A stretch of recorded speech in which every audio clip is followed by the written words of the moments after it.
Pernahkah kita bertanya-tanya, bagaimana Islam bisa menyebar begitu luas dan damai di tanah Jawa?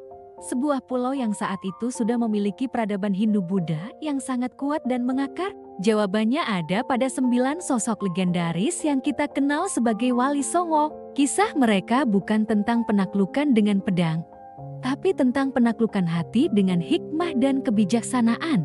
Saat kita bicara tentang penyebaran Islam di Jawa, nama Wali Songo dan Kerajaan Demak pasti langsung terlintas. Mereka adalah arsitek utama Islamisasi di pulau ini. Namun, yang membuat mereka begitu istimewa adalah strategi dakwahnya yang sungguh revolusioner. Mereka tidak datang membawa pasukan untuk berperang, mereka tidak memaksa orang untuk meninggalkan tradisi leluhurnya. Sebaliknya, mereka datang membawa pesan damai yang diselipkan dengan begitu indah ke dalam budaya lokal. Para wali sangat memahami bahwa masyarakat Jawa kala itu sudah punya sistem kepercayaan dan budaya yang kompleks. Memaksakan ajaran baru secara frontal hanya akan menimbulkan penolakan dan konflik. Maka, mereka memilih jalan yang lebih cerdas, akulturasi, bukan konfrontasi.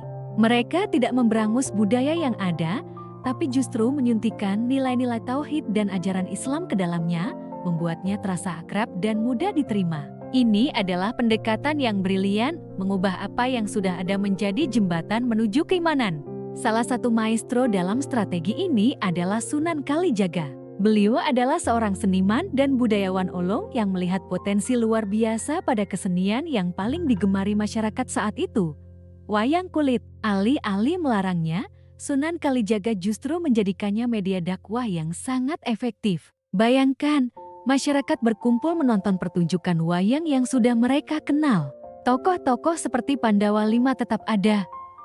Kisahnya pun masih seputar Mahabharata. Namun, di tangan Sunan Kalijaga, alur ceritanya dirombak. Dialognya disisipi filosofi Islam, petuah-petuah tentang kebaikan, dan ajaran tentang keesaan Tuhan. Yang paling fenomenal adalah ketika beliau memperkenalkan pusaka ampuh milik Yudhistira, yaitu Jamus Kalimasada. Nama ini bukan sekadar nama, melainkan plesetan cerdas dari jimat kalimat syahadat. Senjata spiritual terkuat dalam cerita wayang itu sejatinya adalah 2 kalimat syahadat, pondasi utama keimanan seorang muslim.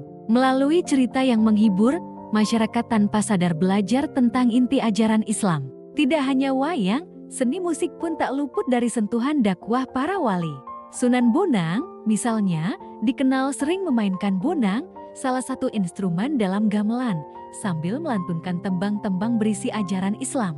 Irama yang indah dan lirik yang menyentuh membuat ajaran tersebut mudah meresap ke dalam hati pendengarnya. Puncak dari strategi ini bisa kita lihat pada tradisi sekaten. Konon, gamelan pusaka bernama Kiai Guntur Madu dan Kiai Guntur Sari di depan Masjid Agung Demak hanya akan ditabuh pada perayaan Maulid Nabi. Siapapun boleh menonton dan mendengarkan alunan gamelan yang merdu ini, gratis. Syaratnya cuma satu, sebelum masuk ke area pagelaran, mereka harus mengucapkan 2 kalimat syahadat. Tradisi ini disebut sekatan, yang diyakini berasal dari kata syahadatain atau 2 kalimat syahadat. Dengan cara yang menyenangkan dan tanpa paksaan, ribuan orang dituntun untuk mengikrarkan keislaman mereka. Gamelan yang tadinya hanya hiburan, kini menjadi media dizikir dan syiar yang luar biasa. Metode dakwah Wali Songo ini seolah menjadi tafsir hidup dari firman Allah dalam Al-Quran, surat An-Nahl ayat 125, yang artinya, serulah manusia kepada jalan Tuhanmu dengan hikmah dan pengajaran yang baik, dan berdebatlah dengan mereka dengan cara yang terbaik. Para wali tidak menghakimi, tidak merendahkan, dan tidak memaksa.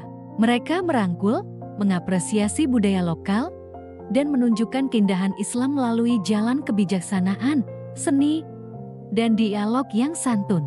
Mereka mengajarkan kita bahwa dakwah bukanlah tentang seberapa keras suara kita, tapi tentang seberapa dalam hikmah yang bisa kita sampaikan. Bukan tentang menghancurkan, tapi tentang membangun jembatan.